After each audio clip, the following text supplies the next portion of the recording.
Shalom saudaraku yang kekasih di dalam Tuhan.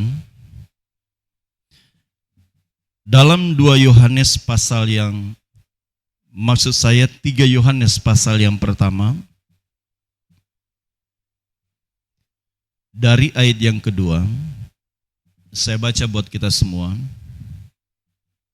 Saudaraku yang kekasih, aku berdoa semoga engkau baik-baik dan sehat-sehat saja dalam segala sesuatu, sama seperti jiwamu baik-baik saja.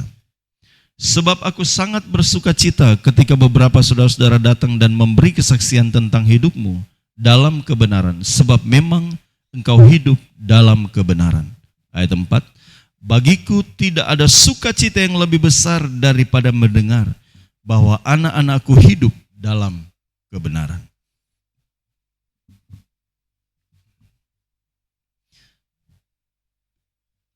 Saudara yang saya kasihi dalam Tuhan, kita tidak bisa menolak keadaan kita hari ini adalah keadaan yang tidak mudah.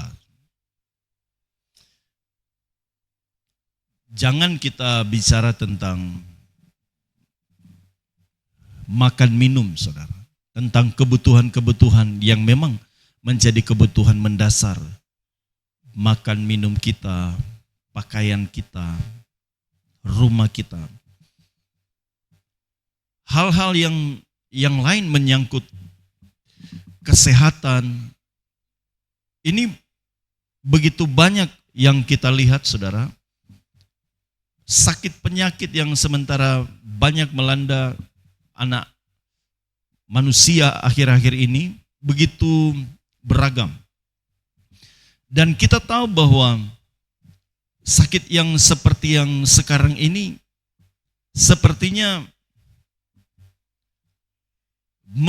membuktikan bahwa kondisi hari-hari ini sangat tidak mudah untuk kita bisa hadapi. Itu baru satu bagian sakit. Belum yang lain.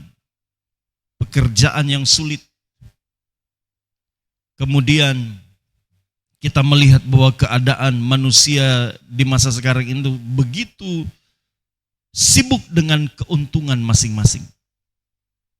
Jadi karena ingin menikmati keuntungan, maka sering mempersulit orang lain.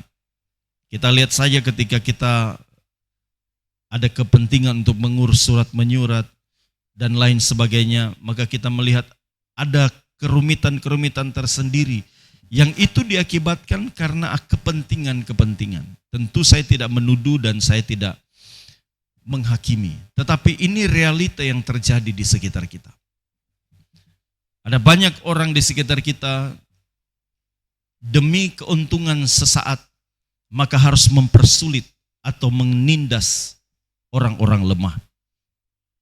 Ini adalah kondisi yang sementara berkecamuk, yang sementara ada dan realita yang benar-benar nyata di sekitar kita. Saudara mau tidak mau, suka tidak suka, kita ada di kondisi ini. Kita diperhadapkan dengan keadaan orang-orang di sekitar kita yang tidak mencintai dan mengasihi Tuhan.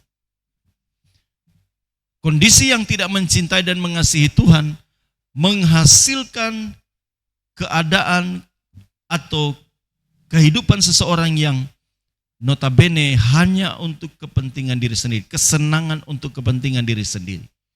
Tidak lagi memperdulikan orang lain. Makanya ketika surat ini disampaikan, penulis surat berkata dia berdoa semoga saudara-saudaranya, orang anak-anak Tuhan, semua baik-baik saja. Baik-baik saja tentu ini menyangkut seluruh bagian-bagian kehidupan. Surat Yohanes ini ingin menyampaikan bahwa walaupun dunia di sekitar kita berkecamuk dengan segala keadaan dan kondisinya, semua anak Tuhan harus tetap menjaga agar jiwanya, rohnya baik-baik saja. Tidak ada yang bisa memaksa. Selain diri kita harus memaksa diri kita untuk menjaga agar diri kita ini baik-baik saja dan selalu terkondisi baik di hadapan Tuhan. Kita harus menjaga diri kita, saudara.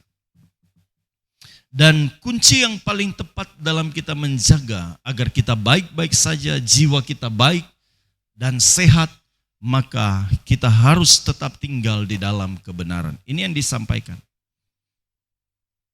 Sebab aku sangat bersuka cita ketika beberapa saudara datang dan memberi kesaksian tentang hidupmu dalam kebenaran. Sebab memang engkau hidup dalam kebenaran. Jadi menghidupi kebenaran adalah cara yang paling tepat untuk kita bisa menjaga jiwa kita agar tetap sehat. Menjaga roh kita agar tetap bergairah mencari Tuhan. Kehidupan sekarang tidak stabil, saudara. Kondisi kehidupan hari-hari ini kita bisa jamin. Ke depan teknologi yang semakin maju, kita melihat ada hal-hal yang semakin dipermudah. Tetapi di sisi yang lain, kita menemukan keadaan semakin dipersulit. Dimudahkan dalam hal tertentu, tapi semakin dipersulit di hal yang lain. Jadi sebenarnya tidak ada sesuatu yang semakin mudah ke depan. Semakin teknologi semakin canggih, semakin banyak peluang untuk kita mengalami hal-hal yang tidak mengenakan. Semakin banyak kesempatan untuk kita bisa berbuat dosa.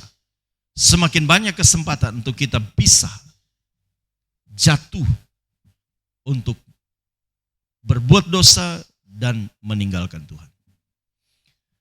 Oleh karena itu, saudara, penulis surat Yohanes menghimbau bukan saja kepada mereka yang menerima surat ini, tetapi juga kepada kita hari ini.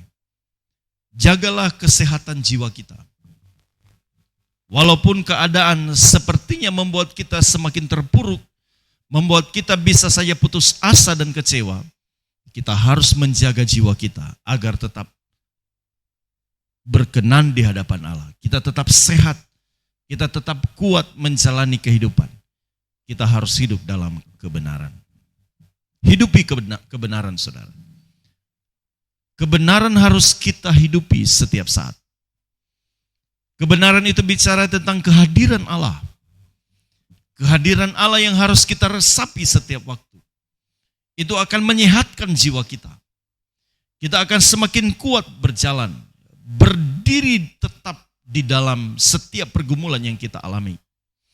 Kita tetap menghadirkan Tuhan dalam kehidupan. Itu yang disebut dengan menghidupi kebenaran. Kita tetap berdiri kokoh walaupun banyak tantangan. Kita harus tetap memandang Dia yang menyertai kita sampai selama-lamanya. Saudaraku yang kekasih, tinggal di dalam Tuhan adalah pilihan yang paling tepat. Menghidupi kebenaran yang artinya tinggal di dalam Tuhan untuk tetap stabil mengiring Tuhan, itu adalah pilihan yang paling tepat. Demi kita menjaga jiwa kita. Saudaraku, setan terlalu cerdas untuk membuat kita bisa jatuh. Kalau dia tidak membuat kita jatuh dari harta, mungkin karena hari ini kita sudah tidak lagi terikat dengan harta. Kalau dia tidak bisa menjatuhkan kita dari keluarga, kalau keluarga kita mencintai Tuhan, dia bisa saja menjatuhkan kita dari hal-hal yang lain, yang sepele, saudara. Harga diri, ya. Keluarga kita baik, kedudukan kita baik, tapi kalau harga diri kita terinjak-injak, saudara, kita bisa timbul amarah kita, emosi kita, bahkan kita bisa menghalalkan segala cara kalau harga diri kita dijatuhkan. Jadi karena iblis tahu kelemahan dan kekurangan kita, maka dia pakai segala macam cara supaya kita bisa jatuh, supaya kita sakit, roh kita tidak maksimal untuk mencari Tuhan. Maka harus menjaga, saudara, jaga stabilitas rohani kita, harus tetap terpelihara dengan cara hidup dalam kebenaran. Saudara dan saya harus hidup dalam kebenaran. Menjadi orang-orang yang bertahan di dalam Tuhan, itu adalah keputusan kita. Itu bukan karena kita ada di gereja mana. Itu bukan karena siapa orang tua rohani kita. Itu karena kita memilih untuk tinggal di dalam Tuhan. Setiap orang terbatas, saudara. Setiap kita terbatas. Setiap orang yang bisa mengajar kita, mendidik kita terbatas. Tetapi yang kita tahu, Allah kita tidak terbatas. Dia akan tetap menyertai kita. Dia akan tetap menolong kita. Dan dia akan menjadi payung untuk mengayomi kita. Dia akan menjadi tiang yang kokoh untuk menyangga kita, supaya kita tetap berdiri tegak. Jadi, tetaplah hidup dalam kebenaran. Artinya, tetaplah memandang Dia, dan tetaplah untuk senantiasa tinggal di dalam hadirat-Nya. Itulah kunci yang membuat kita tetap sehat jiwa kita, supaya kita tetap mengiring Tuhan sampai batas waktu hidup kita di bumi ini. Amin.